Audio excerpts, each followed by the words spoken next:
네, 할렐루야. 3월 20일 월요일 짱목과 말씀 수다의 시간입니다.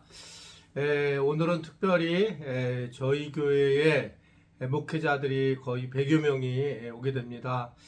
아마 저희 교회가 세워진 이래 처음으로 뭐 노예라든지 뭐 시차례 이런 걸 하지 않고 배우러 오는 거는 처음인 것 같습니다. 어떻게 생각하면 우리 교회가 참 자랑스러운 일이고 또 하나님의 은혜에 감사하는 일인데요.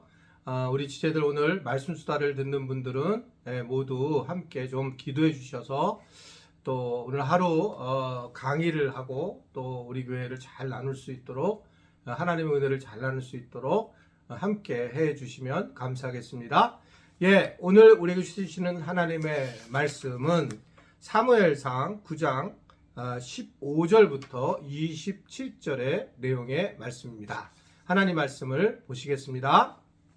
사울이 오기 전날에 여호와께서 사무엘에게 알게 하여 이르시되 내일 이맘때에 내가 베냐민 땅에서 한 사람을 내게로 보내리니 너는 그에게 기름을 부어 내 백성 이스라엘의 지도자로 삼으라. 그가 내 백성을 블레셋 사람들의 손에서 구원하리라. 내 백성의 부르짖음이 내게 상달되었으므로 내가 그들을 돌보았노라 하셨더니 사무엘이 사울을 볼 때에 여호와께서 그에게 이르시되 보라 이는 내가 내게 말한 사람이니 이가 내 백성을 다스리리라 하시니라.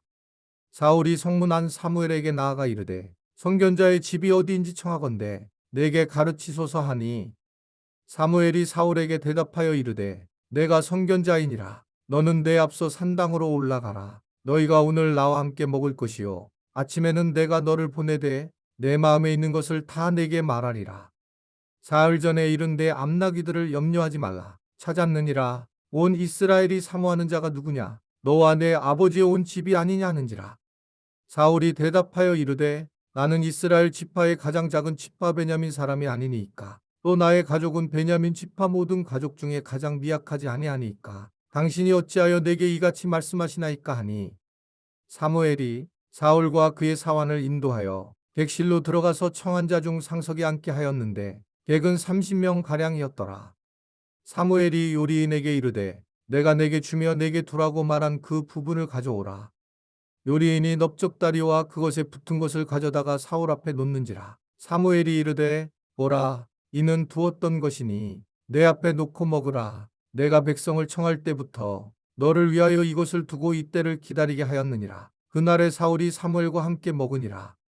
그들이 산당에서 내려 성읍에 들어가서는 사무엘이 사울과 함께 지붕에서 담화하고 그들이 일찍이 일어날새 동틀 때쯤이라. 사무엘이 지붕에서 사울을 불러 이르되 일어나 내가 너를 보내리라 하매 사울이 일어나고 그 두 사람 사울과 사무엘이 함께 밖으로 나가서 성읍 끝에 이름에 사무엘이 사울에게 이르되 사환에게 우리를 앞서게 하라 하니라. 사환이 앞서감으로 또 이르되 너는 이제 잠깐 서 있으라. 내가 하나님의 말씀을 내게 들려주리라 하더라.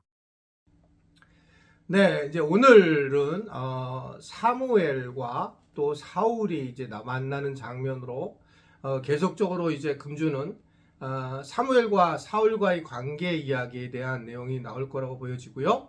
그래서 사울이 이제 왕으로 서게 되는 과정들이 오늘 이제 성경에서 우리에게 전해주고 있을 것입니다.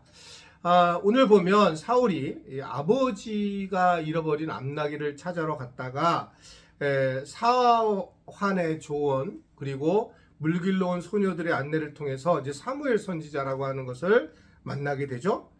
우연하게 보이는 것처럼 보이지만 사실 하나님의 철저한 계획 속에서 이제 두 사람을 하나님이 만나게 하게 됩니다. 그래서 이제 사무엘이 하나님을 만나게 되었을 때 하나님은 사울이 어떤 존재인지를 알려주죠. 그가 앞으로 이스라엘을 다스릴 왕과 같은 존재가 될 거라고 하는 것을 알려주게 됩니다. 결국은 이제 그러므로 이 사무엘을 통해서 사울 왕은 이제 왕으로 나중에 세워지게 되는데 그런 과정 중에 하나님의 개입하심을 우리는 함께 엿보게 됩니다. 우리가 살아가면서 우리에게 우연이라고 하는 것들이 굉장히 많이 있는데 알고 보면 이 우연 자체가 때로는 우리에게 사실은 중요한 하나님의 개입이 있을 경우가 굉장히 많이 있는 것이 현실입니다. 그때는 아무것도 아닌 것처럼 보였지만 나중에 그런 그 모든 것이 내게 향한 하나님의 은혜였고 또 나를 훈련시키고 연단시키기 위한 하나님의 어떤 방법이었다는 사실을 굉장히 많이 깨닫게 돼요. 저도 이제 뭐 공자가 얘기했잖아요. 이순이 되고 지천명이 된다. 나이가 먹어가면서. 개인적으로 이제 나이가 먹어가면서의 큰 유익은 내가 아주 굉장히 억울하고 내가 힘들었던 과거에 대한 해석이 많이 된다라고 하는 겁니다. 아, 그래서 그랬구나. 젊었을 때는 그걸 전혀 이해 못했지만 내 인생에 대해서 나중에 이제 제가 뭐 점점 하나님 나라 가까이 가는 과정에 이제 하나님의 뜻이 무엇인지를 깨닫기 시작하게 돼서 굉장히 후련한 면이 있습니다. 혹시 이제 젊은 분들이 이 말씀 수다의 영상을 듣는다면 나중에 이게 알게 되는구나. 지금은 알 수 없지만 나중에 알 수 있다라는 것을 분명히 좀 알았으면 좋겠고요. 그럼 그때는 그래서 하나님이 그렇게 일하셨구나라는 것을 생각할 수가 있습니다. 여하튼 우연인 것 같지만 우연이 아닌 그 일이 하나님께서 하시는 일이다라고 보여져요. 세상 사람들은 이제 어쩌면 우연일 수 있고 그리고 그것이 운이라고 할 수도 있겠지만 우리 예수님을 믿는 사람들은 하나님의 개입하심이 우리 삶에 있다라고 하는 걸 생각하게 된다는 겁니다. 왜냐하면 결국 이 사무엘과 이 사울 왕이 이제 왕이 될 사울이 만나는 것을 통해서 엄청난 역사가 이루어지게 되는 것들을 보게 되죠. 저도 굉장히 만남을 중요하게 여기고 또 만남을 통해서 은혜를 겪기도 하고 또 만남을 통해서 그들 돕는 일들도 하고 있는 것이 현실입니다. 그래서 이 만남이라는 것이 어떨 때는 두렵기도 하고 또 만남이라는 것을 또 내게 굉장히 유익을 주는 것도 현실입니다. 그래서 만날 때 또는 누군가를 또 이렇게 경험하게 될 때 그때 우리가 정말 우리가 늘 만났던 사람보다 또 새로운 사람을 만나는 것도 매우 중요한 방식이 하나다. 뭐 만약에 사울왕이 만났던 사람만 만났다면 그는 어떻게 생각하면 사무엘을 만나지 못했겠죠. 그래서 이제 늘상 만났던 사람을 만나기보다는 좀 어떨 때는 조금 확장시키는 것도 필요하고 또 이것이 뭐 여러 가지 체력이라든지 상황이 어려우면 안 되겠지만 신앙적으로도 그렇다는 거죠. 저는 그래서 사실 순모임도 많은 분들이 이제 새해가 되면 바꾸지 말라 뭐 이런 얘기를 하고 있지만 그건 좀 저는 잘못된 생각이라고 생각해요. 교회의 지체들을 다양하게 만나서 경험해 봐야지만 어떨 때는 좀 만남이 지금 처음 만날 때 어렵기도 하겠지만 만나고 나서 새롭게 형성된 분들이 다 좋아하는 걸 보게 됩니다. 그래서 하나님께서 이렇게 만나게 하셨구나 라고 하는 생각을 할 수가 있는 거거든요. 그래서 이런 것들이 이제 교회가 하는 일에 대해서 나도 그냥 편하게 그냥 있는 것보다 우리 수는 그대로 있어요. 우리 수는 그냥 그대로 있게 해주세요. 이런 이야기 하지 않으셨으면 좋겠어요. 그래서 이제 바뀌어야 될 때는 다 바뀌면서 함께 할 때에 우리가 큰 도움이 될 수 있다라고 하는 것을 생각할 수가 있습니다. 사무엘을 만난 이제 사울 왕에게 왕이 될 거라는 것을 얘기하죠. 그러자 이 사울은 굉장히 몸을 낮추는 모습을 보이게 됩니다. 겸손한 모습을 보이게 되고 이때만 해도 정말 사울은 왕이 될 자격이 충분히 있었어요. 아주 겸손한 모습을 보이게 되었습니다. 하나님이 어떤 사람을 쓰시는가? 저는 뭐 100%라고 생각해요. 겸손한 자를 쓰신다. 정말 겸손해야 된다라고 하는 겁니다.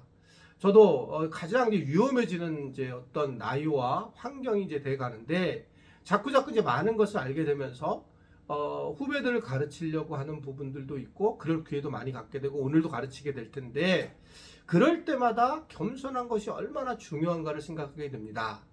사실은 저는 그렇게 겸손한 사람이 아니고 사실 굉장히 어떻게 생각하면 잡복도 많이 하는 사람이었는데 저희 아내와 결혼하고 나서 저희 아내가 정말 싫어하는 게 뭐냐면 정말 그 겸손하지 못한 것에 대해서 늘 주의를 하게 돼요. 이번에 코스텔을 이제 강의하러 갈 때도 아내가 가장 나한테 원했던 부탁은 뭐냐면 겸손하라 라고 하는 겁니다. 정말 겸손한 마음을 가지고 가려고 해요. 물론 뭐 겸손할 수밖에 없는 상황이 되는 경우도 많지만 실제로 그러나 이제 말을 줄이면서 겸손하려고 노력을 하는 것이 이제 저의 모습이 되었습니다. 아내 덕분이죠. 사실은 이것도요. 그만큼 겸손한 거라는 것이 매우 중요해요. 누구를 만나든지 간에 겸손하다는 것은 상대방의 이야기를 잘 듣는 거예요. 꼭 우리가 엎드려서 겸손한 모습을 취하는 게 아니라 상대방의 이야기를 계속 듣고 묻고 내가 할 말이 있지만 그 사람의 이야기를 들어서 그 사람에게 기회를 주는 것 자체가 겸손한 거고, 내가 어떤 상황이 되었을 때에 주님께서 이 일을 하셨습니다라고 고백하는 것 자체가 겸손한 자의 모습이라고 생각을 할 수가 있습니다. 우리가 하루를 살아가면서 겸손, 그것을 기억하며 살아가는 우리 모든 지체들이 되기를 바라고, 그래서 이 땅에서 하나님에게 크게 쓰임을 받는 그러한 왕 같은 제사장들이 되기를 주님의 이름으로 부탁을 드립니다. 기도하겠습니다. 하나님 아버지, 오늘은 특별히 하늘꿈 나는 컨퍼런스가 있는 날입니다. 하나님, 많은 우리 목회자들이 와서 저희 교회 교인들이 왜 이렇게 자유롭고 행복한지를 알게 되는 시간이 되었으면 좋겠고, 우리 교회는 겸손하게 잘 섬기고 또 무엇보다도 하나님의 은혜를 잘 전할 수 있는 시간이 되었으면 좋겠습니다. 오늘 말씀을 듣는 우리 모든 지체들에게도 겸손함이 함께 하시고, 또 어떤 사람들, 어떤 환경이 우리가 맞이하게 될 때에 그것이 하나님께서 주신 기회인 줄 모르고 최선을 다해서 겸손하게 만나는 그런 은혜들이 곳곳에 있기를 간절히 바랍니다. 예수님의 이름으로 기도드리옵나이다. 아멘.